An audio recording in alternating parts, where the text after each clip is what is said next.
Hey guys, welcome to the Center Bounce. Today I'm walking you through my February team before the practice games. Stay tuned.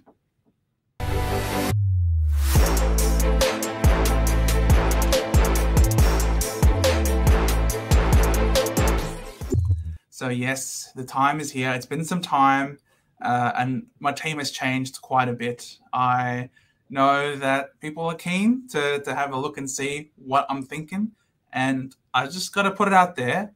I think I am on a solitary path here in terms of the way I'm walking down the road with my team. I don't think too many people are copying what I'm doing.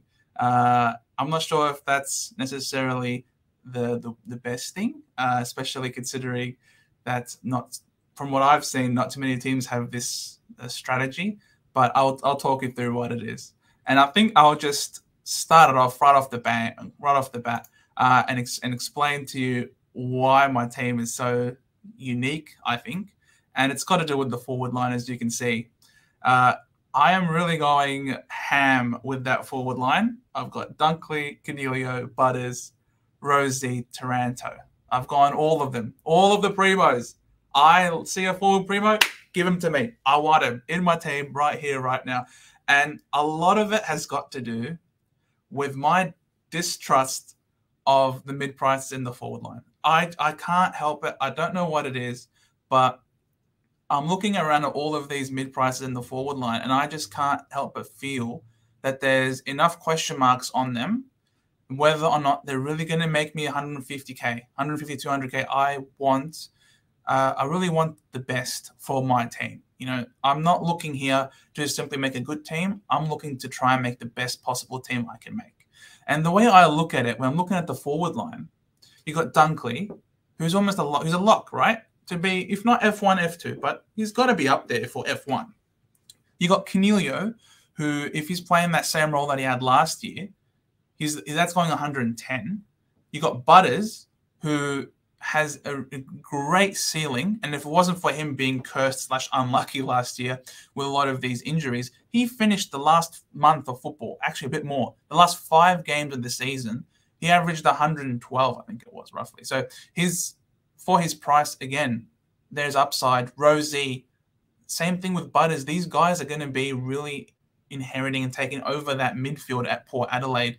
There's a lot of expectations on Port. They have a lot of internal expectations on themselves as well.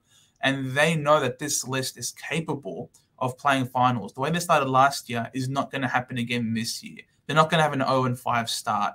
They are going to come really racing out of the blocks, and it's going to be on the back of these 2 players in the midfield, both of which can average 110, I think. You got Taranto, who, even if you might not be the biggest believer of his scoring, you might consider him a bit of a butcher from his days over at GWS. But just due to the sheer ownership, you know, you got to select him as a blocker, as you know, as our good friend Abs would say.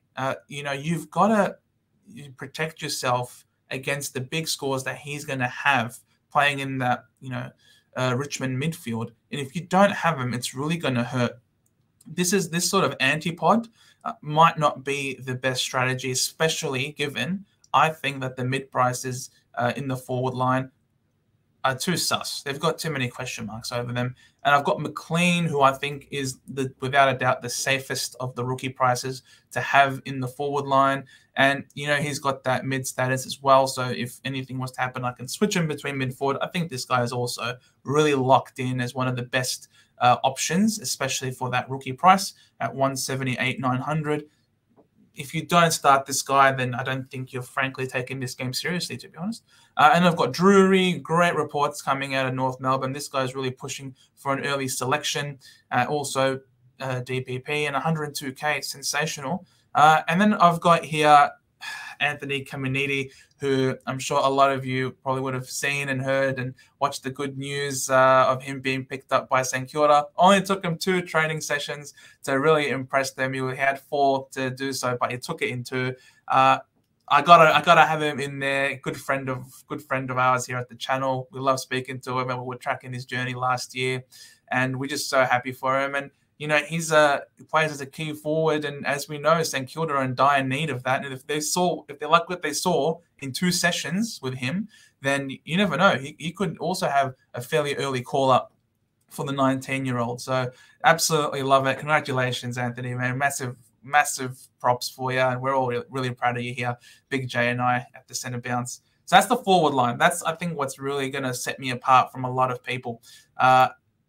Also, I think what might set me apart from a lot of people, I don't know whether that's the case, because I know George from Fantasy Take TV, thanks for the shout out in your video, by the way. Really appreciate it, man. Absolute legend of the community. He's also going with the Witts-Marshall combination, and I've tried to find value wherever I can. All right. Now, I know it might seem like I've paid up a lot in the forward line, and compared to everybody else, I absolutely have. I have gone crazy in the forward line. But the way I'm looking at it is not only are the forwards, the mid prices sus, okay, in terms of the question marks over them. I also look at these forward line options, and I'm looking at all of them as being midfielders. They're not playing forward. Dunkley is going to be on the ball 100%. You got Canelio going to be on the ball. Butters, Rosie, Taranto. These guys are all going to have predominant midfield minutes. I'm not paying up for key forwards here or half forwards. I'm paying for midfielders in the forward line. And that's what everyone wants to do. I understand that there's a discussion, there's a point where, look, if you're so committed in the forward line, you don't have enough room for DPP down the track. I understand this. But I've got these guys who I think are going to go, between 110 to 120 for an average.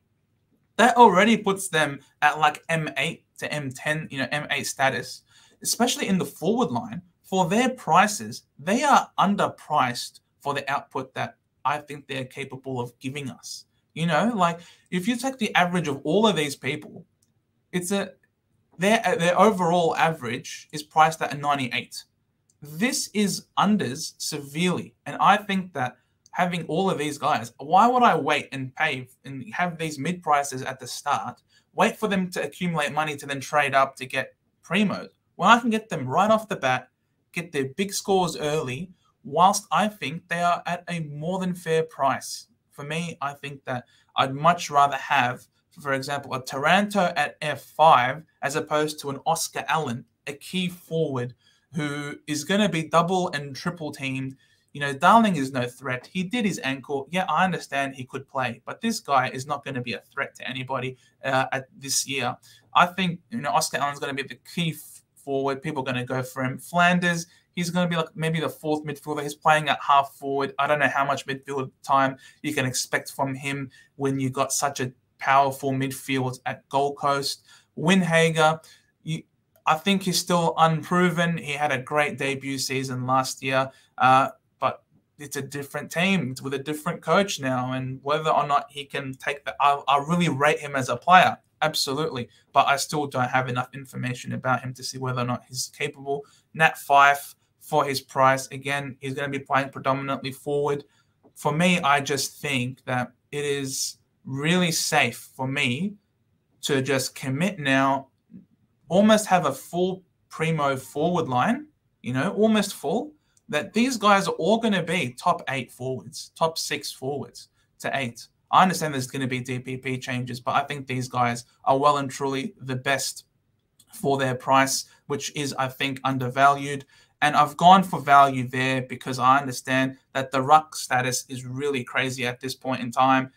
There's so many question marks over so many different rucks. So I thought, let's just eliminate these question marks. I like to not have to have stress and anxiety and all of these uncertainty reigning over me. I want to try and find value where I can. And if there isn't value, then I think just simply paying up for some assurity. And that's what you're going to get with Witts-Marshall. I think this is, without doubt, the safest ruck combo.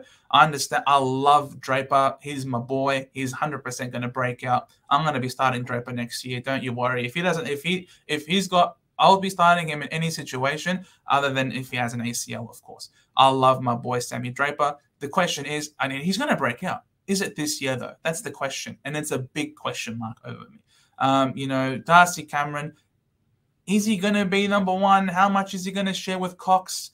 Yes, he has scored well with Cox last year, but when Cox is the primary ruck, having more ruck time than Darcy Cameron, his scoring is really, really affected. And I don't want to have that. I don't have to want to worry about that, to be honest. English, soft tissue after concerns. He's one concussion away from, obviously you don't want this to happen. But realistically, I don't want to watch this guy and have to turn away every time he's near contest because he might get injured.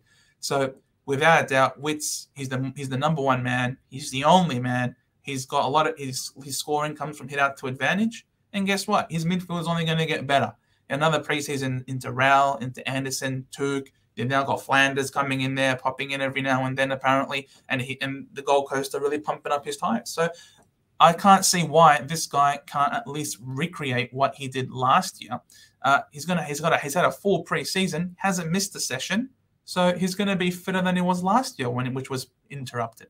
So I think Witts Marshall is without doubt the clear safe option. We get to the midfield, and again, I'm looking for value wherever I can, and that's the reason why I went so heavy in the forward line, because I consider the price point for all those forwards as value.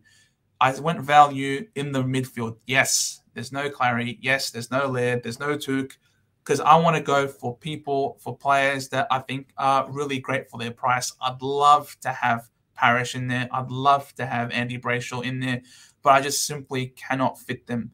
It is what it is. You want to have the best team possible, and you just got to have these selections. You can't pick everyone. It is what it is.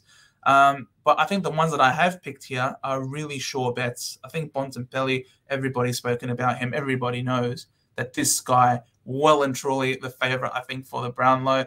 Now that Dunks is gone, he is ready to take his game again to those heights, averaging 120 plus when he doesn't have Dunkley in the side. Cripper, the current Brownlow medalist. Yes, I know there's all this talk that people who win a Brownlow, they don't back it up the next year.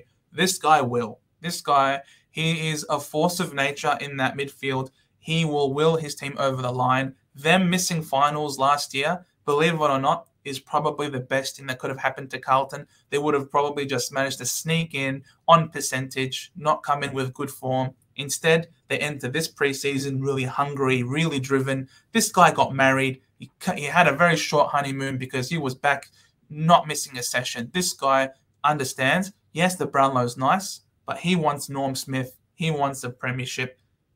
You got to back this guy. And he plays 25 points better with Pitternet in the side. And guess what? Pitternet is healthy and he's going to play round one, of course, if there's no injuries between now and round one. So I think Cripper is a must-have. Green and Titch, Green and Mitchell, these guys are the, fallen primo / about to break out price. And I think for their price, it's almost criminal if you don't start them. They don't even have to be top of their line in order for them to be successful picks. They just simply have to make you the cash. And these guys absolutely will. For their price points, Green is going to be the main man in and under for the Giants. The stars are aligned. He had the names there last year. We saw what he was capable of. Last year was just a taste of what this guy can do. Just for any people who had doubts, just look at how he started last year. Yes, he didn't run out the whole season. He didn't make it up. I understand. He also had a different coach, he who must not be named, the one who would always mess with players' positions and not play them in their best roles over there at the Giants. That's going to change now. Green, I think you got to have Mitchell as well. Yes, there are people that are like, is he going to, Collingwood don't play that role. He's 528K, for goodness sake. Are you kidding me? This guy is absolutely sure. What's he priced at? You look at 528K. What's his price at? Let's actually pull that up right here. I probably should have that information on top of my head. But he's 528K divided by 5.5. The dude's priced at 96. Are you kidding me? Titch priced at 96. This guy is a pig for a reason. He finds the ball like no one's business. He is going to be the number one clearance man at Collingwood. Don't you worry about that. He's going to have full midfield time, something that he didn't have at Hawthorn in the later stages of his career over there. He's going to be given the keys to the kingdom over there at Collingwood. He's going to have the midfield time. He's going to get the points. Don't you worry about that. Hopper, fading him is tough. He is so widely owned. He is going to be entrenched in that Richmond midfield. He is going to score a lot of points and will easily make you 150k. You've got to have him. Ashcroft, Jimby Phillips. Yep, I've got Jimby here in the midfield. I probably am fielding one less midfielder compared to everybody else, but because I'm going so heavy in the forward line. But I just think price for price, comparing the forward line that I've got, all those primos are like similar pricing to these guys, to Green and Mitchell, and they're going to be averaging 110. You know what I mean? Like it's something special to have Green and Mitchell in your forward line.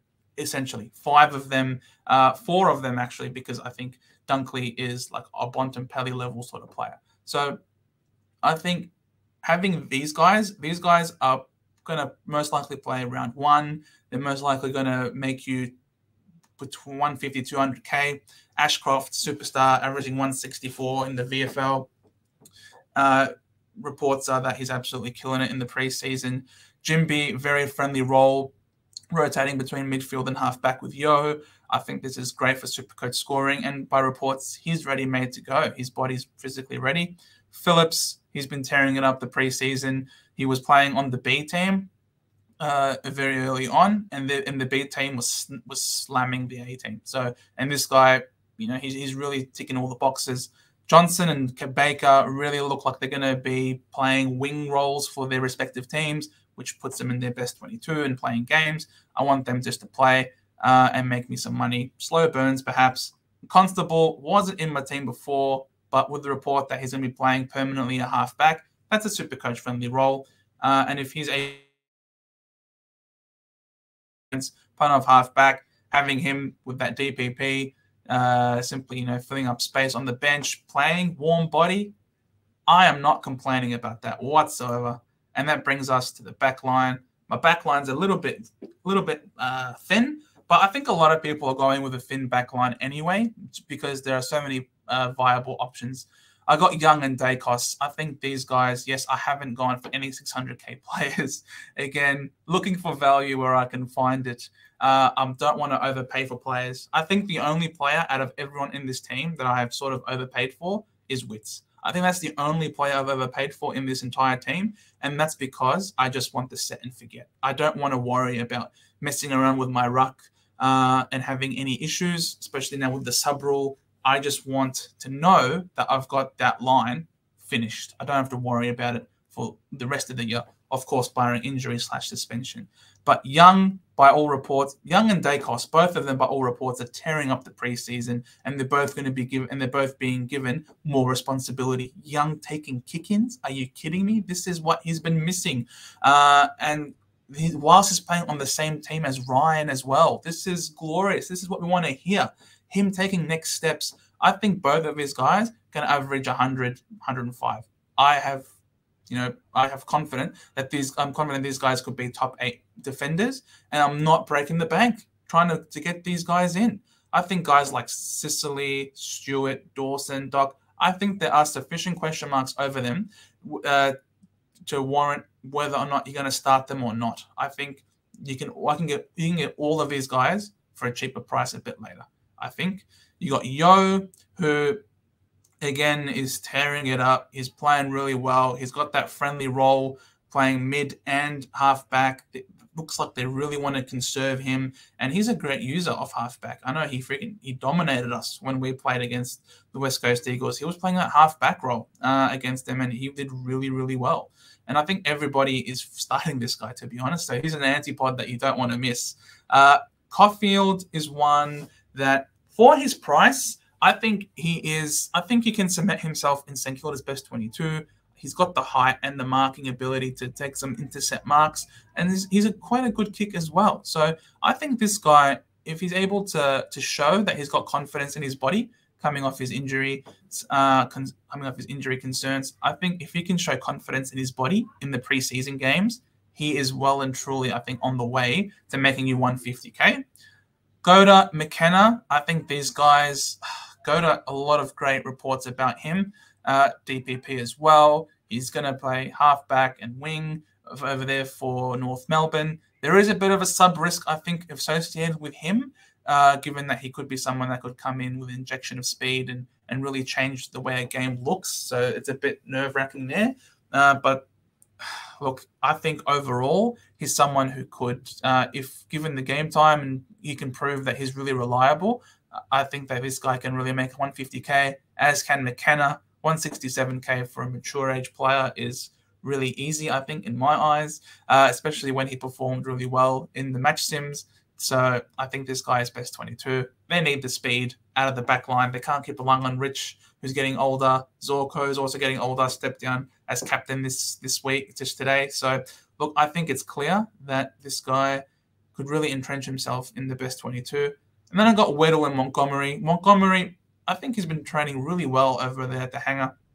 He has an ability to. He might not be the biggest physically, but he certainly has athleticism, and some of his defensive efforts are really impressive. And he's able to jump and turn his body mid-air and spoil without, giving away a front-on infringement, front-on contact free kick. So I think this guy has every shot at playing in round one, especially if an injury happens to one of our players, like it always seems to happen in Essendon and we're cursed. And Weddle, he has been really impressing in the Hawthorn training reports. He's got agility. He's got a lot of endurance. He was training with the mids. I think this guy really has a good chance of playing again in round one and cementing his role. I think he's that quality of a player. I don't want players that are not going to play on the on the bench. I think all of my rookies have good chances, or either are really certain of playing.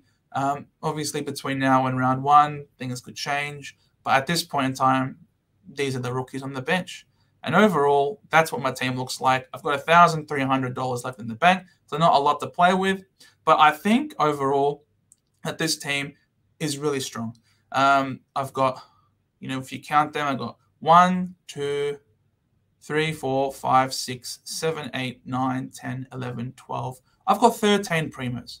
Really, I've got 13 primos, and they're not like they're speculative primos either, like your Darcy Camerons, for example, who you might not even be a primo, but you're selecting them to be a keeper. I think I genuinely have 13 premium players who are going to be in the top of their lines. You can maybe argue that Green and Mitchell aren't going to be, top of their lines, but I think most of the competition have got if at least one of these two, if not both of them. So that's very much in the same boat as everybody else. But I think I'm going to have a leg up, especially when you're comparing in the forward line, when people are fielding the likes of Fife or Allen or Flanders. I think I'm really going to be well and truly ahead there. Yes, I don't have any of the big defenders in the back line, like a Sicily or Stewart or Dawson. Dawson's going to be playing around the ground. He's their Mr. Fix-It. On a wing, yes, he performed well in that role. He did better there, but that was at the Swans. When he's playing at Adelaide, he's not scoring consistent hundreds. He's averaging like in the 90s. And I don't want to spend 600k for someone who's going to average 90s playing on a wing. Sicily, I think, is the pick of the 600k plus players, but by reports, Giaf is well and truly taking the next step in his game. I don't know how much that impacts Sicily as a player, because I think Giaf is, again, they love having the ball in Giaf's hands and having him bound away out of the back line. Whether or not they get enough supply, being a really young team, to offset how much ball Giaf gets, something to be seen. Stewart, look, teams have discovered that this guy is taggable, but at the same time, Geelong don't really care. Geelong have other players that are able to distribute the ball, and they're able to win without having Stewart dominate after his concussion and his suspension. They've discovered that they don't really need him 100% all the time. So he might not get these big, massive, dominant scores, and he doesn't play at GMHBA that much. Plus, he's got Sydney in round 6 then they love to tag him. So there are a lot of players that I think have a lot of question marks over them. And for me personally, I don't like paying a lot of money for people that have question marks. If I'm going to use my precious cash It's going to be on someone that has either a lot of upside or someone that can guarantee me something. I think I think in this team of 13 primos, and I think the rookies that I've got there, I think are going to play. I think this sets me up to really limit the impact of any poor scores that could come my way, and also navigate and avoid all of the, I think, middling prices that people are going to get, middling scores that people are going to get from their mid prices in the forward line. I think overall, it's a very solid team. I've basically got my ruck line's done and most of my forward line is finished. I can focus throughout the rest of the year on timing my trades right for primo mids that might drop in cash, as well as the back line, which I think are still all overpriced. So that way, I can focus the rest of my season. I can have a lot of scores, beating everybody else in the forward and in the ruck line, and focus on getting good trades in the lines that will matter next, predominantly the midfield. So, guys, thank you so much for watching. This was my February team. Obviously, things can change between now and the start of the season. There's all the practice games still to come. But if you think that I'm crazy, or you agree with what I'm going with, or I've convinced you, or you might want to try convincing me, Joe, no, save your team before the season starts, please let me know in the comments below. We will be reviewing all of your teams as well that you've been sending to us. There are so many of them. Will not obviously be committing as much time as I have to this video, but please feel free to keep sending us more. It might be like 4 or 5 videos really dedicated to just reviewing your teams. We've also got our group going in terms of the Supercoach group, where you can join us if you win number 1 in our group. You get the jersey with the number on it. There's also the couple of tickets to a game and an AFL store voucher. So please, guys, like, share, subscribe. There's so much more to come. Big Jay's still got his team to do. We're reviewing your teams, and a lot of it still to come on this channel. We do the hard work so you don't have to, guys. Bye for now.